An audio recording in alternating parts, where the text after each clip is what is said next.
Hello there, homeschool friends. This is Carrie with Any Day Blessings, and on this channel you can expect to find all things homeschool. I do curriculum flip-throughs and reviews. I also do how we use the material in our day-to-day with daily day in the lifestyle videos. I do planning videos, scheduling videos, how we use things, all of that. So if that interests you, I would love for you to stick around and subscribe, and go ahead and hit the like button on this video.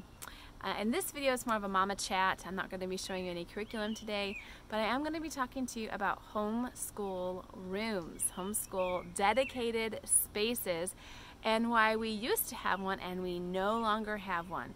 Why that one change, just getting rid of our homeschool room and schooling throughout our home, why that one change I credit for that one change for making the world of difference in our day-to-day homeschool time.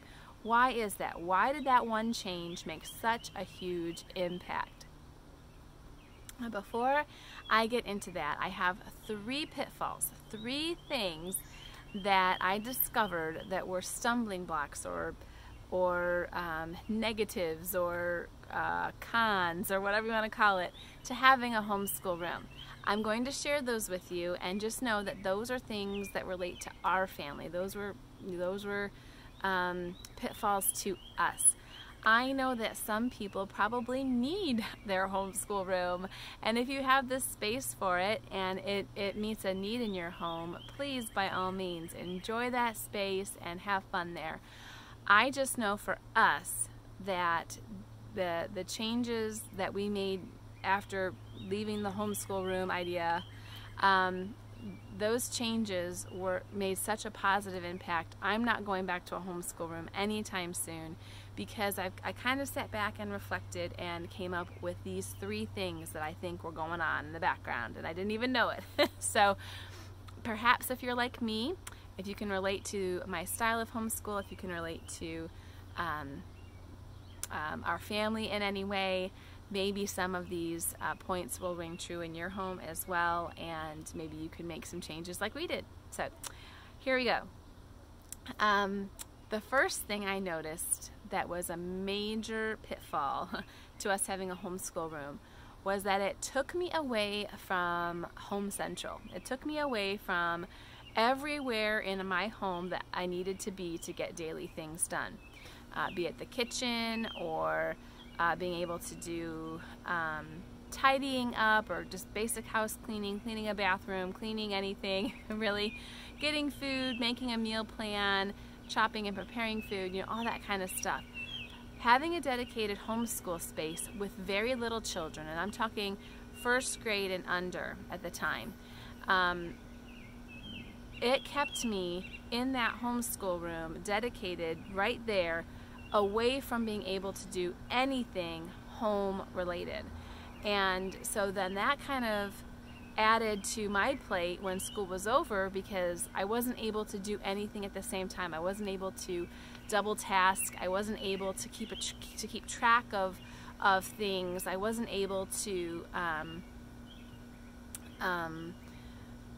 really keep an eye on messages. I didn't get cell phone service down below, and I know that you don't want to have your phone out when you're homeschooling. For the most part, you want to be engaged, but I also have an at-home business, and so I kind of have to have it there in case there's something that comes through that I have to attend to right away. And our homeschool room was on the basement level of our home. Didn't get messages down there, and my phone never rang when I dropped calls if I could get a call to go through. So I really was handicapped on being able to do anything but school. Now, again, I know some people feel a personal conviction that that is all you should be doing during school time, and I mostly would agree with that. I mostly would agree that homeschooling is a job. It is a calling, I would even say, and you want to give it your all. But it doesn't mean that you can't chop carrots or load a dishwasher while your child is doing their independent math work, and be right there to see when they get frustrated, or be right there to answer a question about how to do a certain problem. And so that was probably the biggest pitfall for us, is that it took us away from me being able to do anything else in that time. The second pitfall that we noticed was that it created an unintentional segmentation. Is that a word to say? Segmented view of learning and home life.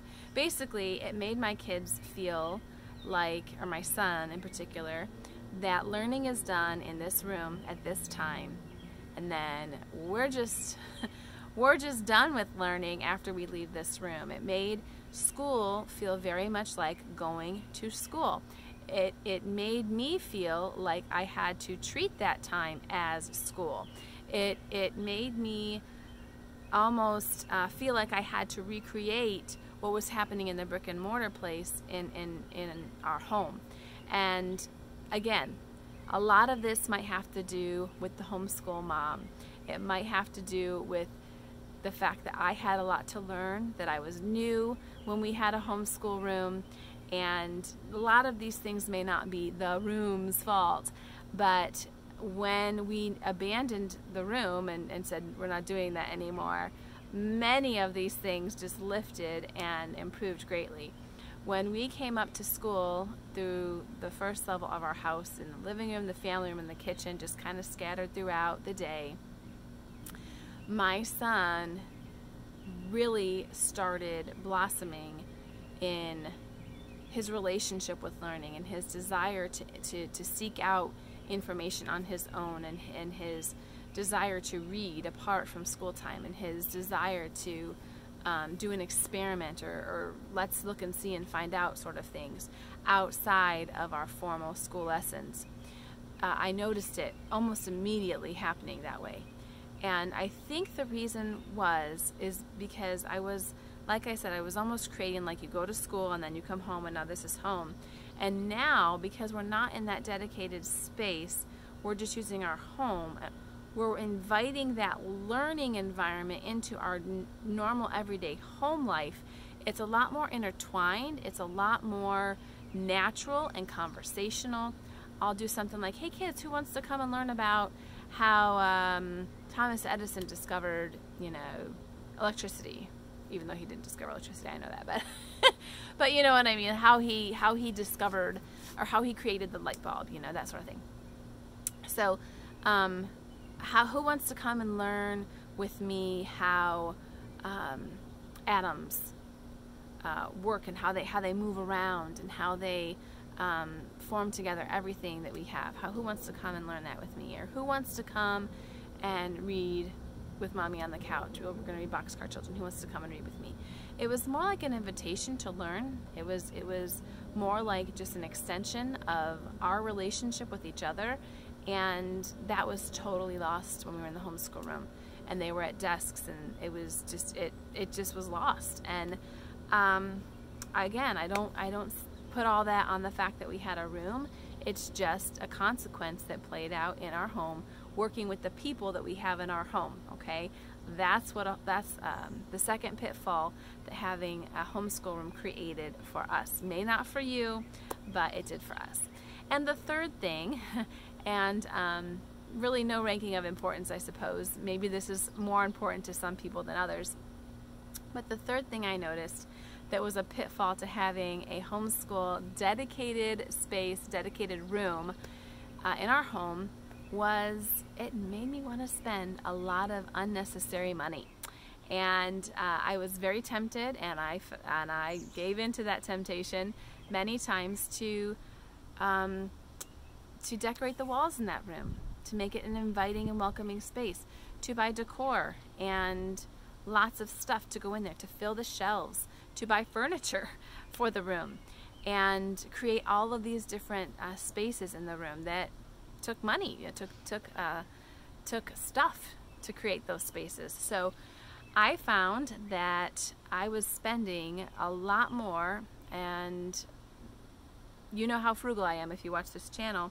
So what that took away from was my ability to purchase the curriculum that we needed, or to purchase it in a way that made it easy for me to use. So I was purchasing maybe older editions and figured out, oh, I could just make this work on my own. And I found when I got the older edition how it didn't line up at all with the newer material that I had, and I was actually creating a really difficult situation for myself because I had strapped myself so in the budget department from, you know, trying to create this Pinterest, Instagram, whatever homeschool room, that I didn't really have money to put where I should have, which was in our materials. So, and field trips and experiences and things like that. So I learned my lesson after the first couple years of using that dedicated space. Really, it was one main year that we used that dedicated space, but we tried to use it another year.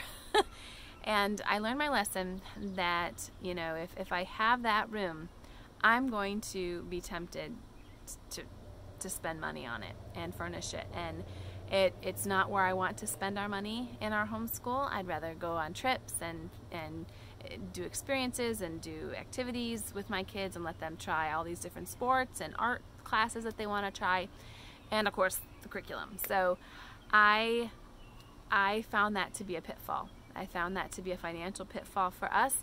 May not be for you. Perhaps you are a lot more disciplined than me in that regard, but it was a pitfall to me to have that dedicated space that I felt like I had to then create. So again, these three things were kind of discovered on a little bit of reflection. Why didn't this work for us? Why, you know, so many homeschool moms want this dedicated space and they love it. Why didn't having a dedicated room work for us? Well, because we're not every family on YouTube, and we're not every family on Instagram, and we just do better using our whole home and weaving it into the natural flow of life. And it has been a beautiful couple years since we left that homeschool room and just use it to play in from time to time. And we have some educational games that we still store in there, and the shelves that used to be our homeschool shelves. And the kids, you know, use the space. It doubles as their playroom, and so they use the space. And it's not like we just had this big empty room, but we just don't do our school lessons there. Every now and again, very rarely, we will go down there for maybe like an object lesson or something, because I've got a lot of games, like I said, down there. But for the most part, we're just up on that main level in the living room, family room, and kitchen. If you happen to see my homeschool tour video, then you know that. I will link it below so you can check that out and see where we actually homeschool now.